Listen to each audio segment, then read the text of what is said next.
This session takes a look at the concepts of melody and harmony. The text is very detailed, so take it in smaller doses so you can better absorb the content, and I would strongly recommend using the textbook while doing the assessments, especially for melody. I'm going to offer a broad overview of the material.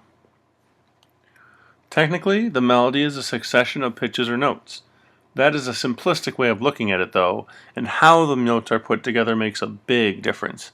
An attractive melody can be unforgettable. Melody is better described as the part of the song that most people remember. It is the horizontal or linear part of music. When someone sings a song, he or she is most likely singing the melody. Every culture has melodies that almost everyone sings, so it is a vital part of music making. How the melody moves from one note to another is known as melodic contour. An attractive melody often has a conjunct melodic contour, meaning the notes are close together and there are few large or unusual spaces between the notes. A disjunct melodic contour has large leaps between notes. It too can be attractive if handled properly, but disjunct melodies can be harder to sing or play. That is why the Star-Spangled Banner is so difficult for many people to sing. Many of its passages are disjunct. However, an effective melody usually has a combination of conjunct and disjunct contour. A long melodic contour is known as a phrase. Another aspect of melody is the pitch direction. The pitch can start high and descend, or start low and ascend. It would be limiting if a melody only moved in one direction, so an effective melody combines upward and downward movement, as well as repeated notes without upward or downward direction. That is called static melody. A third aspect of melody is the pitch range.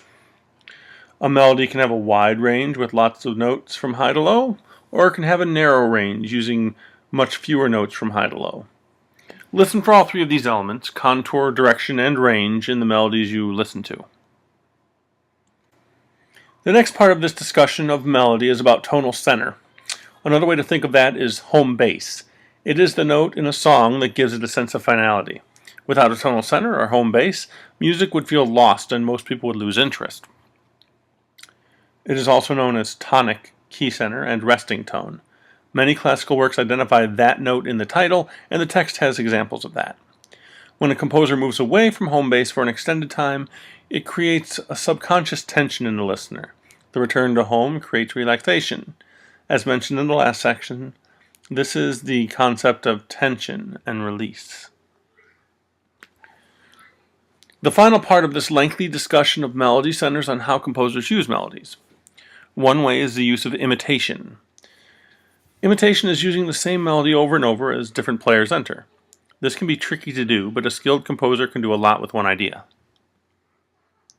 Another way is melodic development. Instead of playing the same melody over and over, composers will vary or play with the music. It's the same music, just toyed with by the composer. Finally, composers use melodies to get from one idea to the next. This is called transition. These melodies are often brief and unmemorable because they serve merely as a bridge. As I mentioned earlier, this is a lot of information, so do not try to memorize it all. Refer back to the text when taking the assessment, and try to retain the key concepts when listening to music outside of class. Where the melody moves horizontally, or forward, harmony is the vertical part of music, representing the notes that support the melody. In order to have harmony, there have to be at least two different notes being played at the same time. If you have at least three different notes being played at once, you have what is known as a chord. A chord that is broken into separate notes is an arpeggio. If you only have one note being played at one time, no matter how many performers are playing or singing it, it is known as a unison. There are two basic kinds of harmony. Consonant harmony is what is most pleasing to the ear. The notes in consonant harmony sound, to be concise, harmonious. Harmonies that clash are called dissonant harmonies. The ear is often able to hear the difference between a consonant and dissonant harmony, so listen to the examples in the book to discover how they sound.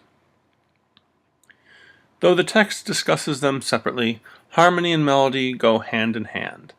The melody is the part of a song we remember, but effective harmony helps a melody to really sing. Become more aware of the qualities of melodies you listen to every day.